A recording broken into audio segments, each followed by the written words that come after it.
Sami Allah, iniringan namin na. Astaghfirullahaladzim!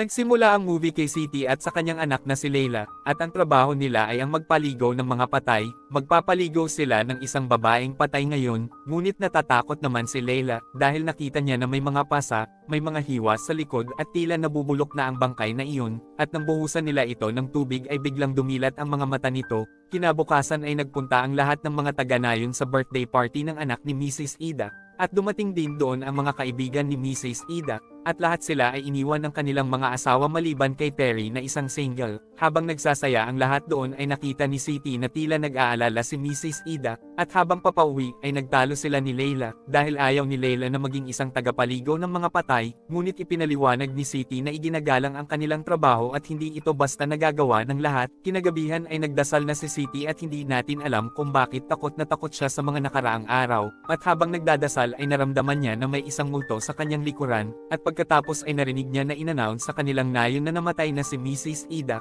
kaya't agad siyang gumayak upang paliguan ang bangkay ni Mrs. Ida, ngunit hindi sumama si Layla dahil nagtalo sila kanina.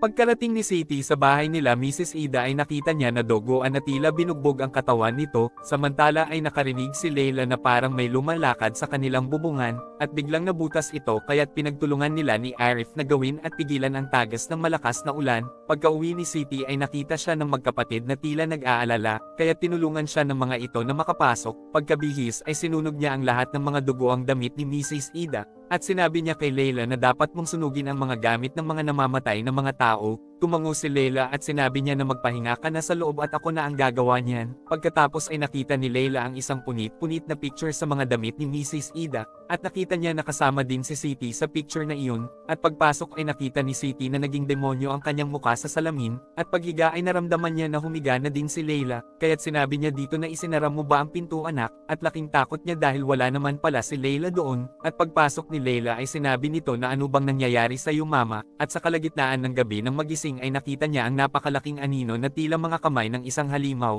at pagkatapos ay sinekil siya nito hanggang sa malagutan siya ng hininga. Kinaumagahan ay laking gulat at nag-iiyak si Layla nang makitang patay na ang kanyang ina.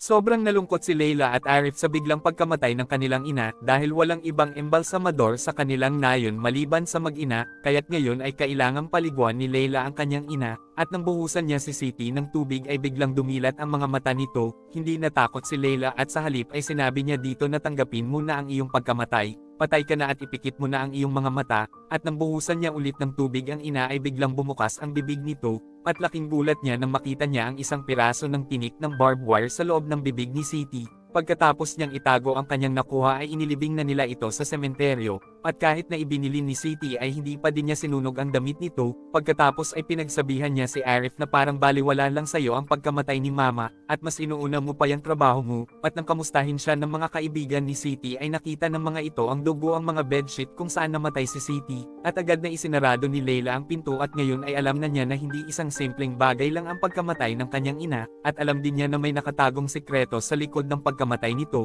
at sa tingin ng isang kumare ni Siti na si Terry na parehong pinatay ng isang sumpa sila Siti at Ida dahil may mga dugo sa bedsheet ng dalawa nang mamatay ang mga ito.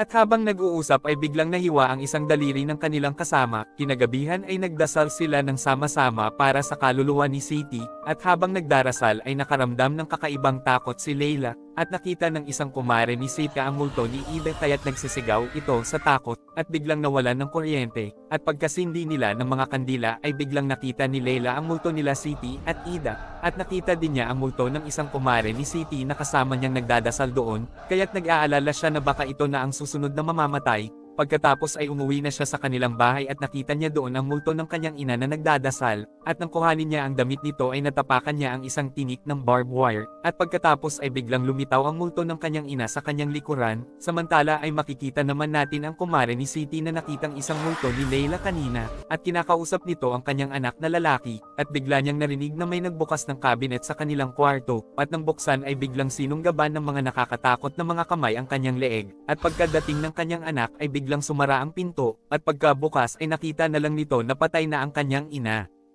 Pagkatapos ay tinanong ng kapitan si Arif tungkol kay Layla dahil hindi ito sumasagot ng puntahan nila ito. Pagka-uwi ay sinabi ni Arif na di ba pinaliguan mo naman si mama nang mamatay siya, ngunit sinabi ni Layla na hindi mo naman kasi ako naiintindihan. Pagkatapos ay dumating si Bimo at nakiusap siya na paliguan ni Layla ang kanyang ina, ngunit hindi pa din sumasagot si Layla. Samantala ay sinabi ng isang pulis sa kapitan na sunod-sunod na ang mga namamatay at may nag-report na ba tungkol dito. Ayaw po kasing mag-report ng kanilang mga pamilya. Pagkatapos ay sinabi ni Bimo na hindi pinatay ang nanay ko at hihintayin ko muna na mapaliguan siya ni Layla, at sa kwarto ay laking takot ni Layla nang magpakita sa kanya ang ina ni Bimo, at biglang dumating si Arif at sinabi nito sa kanya na hinihintay ka ni Bimo, at kaya pala namatay ang kanyang ina dahil nagsuka ito ng dugo, at nang paliguan niya si Ana ay tiningnan niya kung may tinik ng barbed wire sa bibig nito ngunit wala naman siyang nakita, at pagkatapos ay biglang bumangon ito at itinuro ang kanyang tiyan, at sa tiyan ay nakita niya ang isang mahabang barbed wire, at pagkatapos ay biglang dumilat ang mga mata ni Ana at hindi na niya mapapikit ito.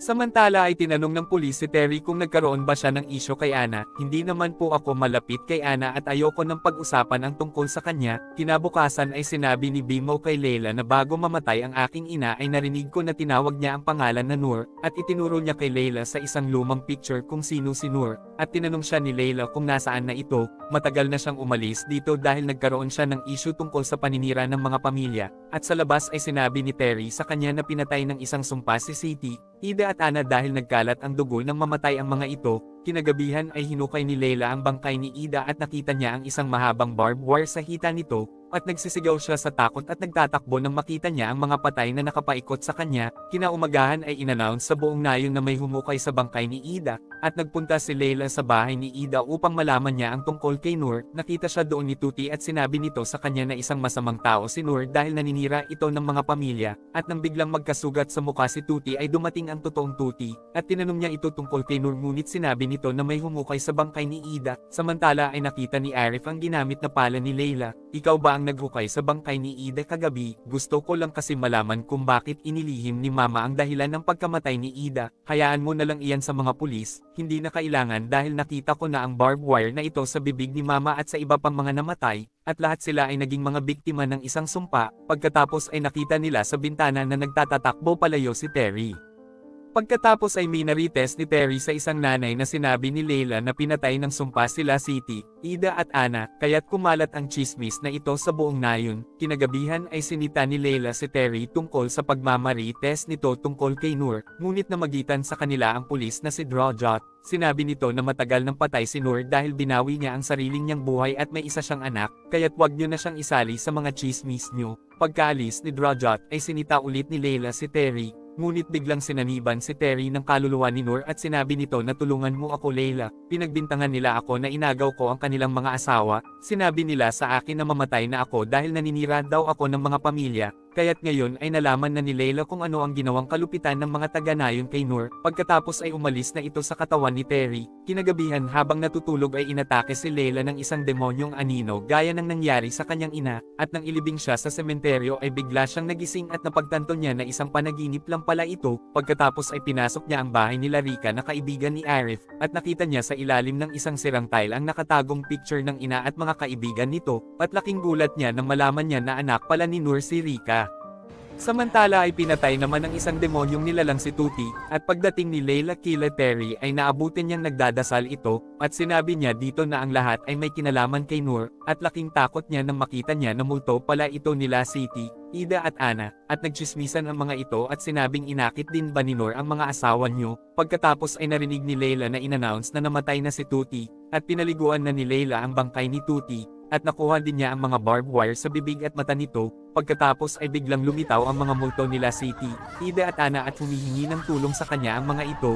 Ilang sandali ay dumating na sila Drajot at nakita siya ng mga ito na tila pinapaluputan siya ng barbed wire. Sinabi nito sa kanya na kailangang ma-autopsy si Tuti, at inakala nito na may itinatago siyang ebidensya. Pagkatapos ay itinuro niya si Rika at sinabing siya ang may kagagawan at anak siya ni Noor. Naninira ng pamilya ang ina mo at ano ang ginawa naming mali at ng nanay ko. Kasalanan nilang lahat iyon at hindi sa iyo, at biglang sinaniban isa-isa ang lahat ng mga babae doon.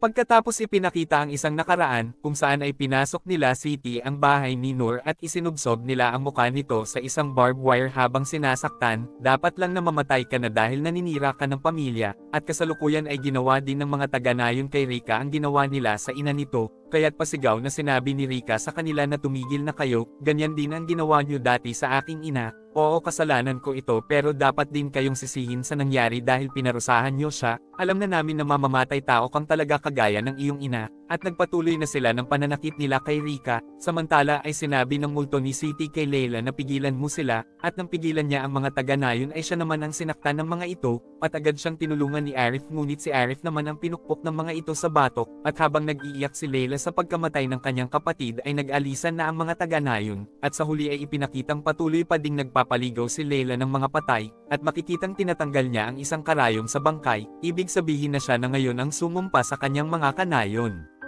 At dito na po nagtatapos ang ating movie. Mag-subscribe ka na po Lods para sa magagandang mga movie na katulad nito. Maraming salamat po sa iyong panunood at pagsuporta. Ingat po palagi Lods. God bless.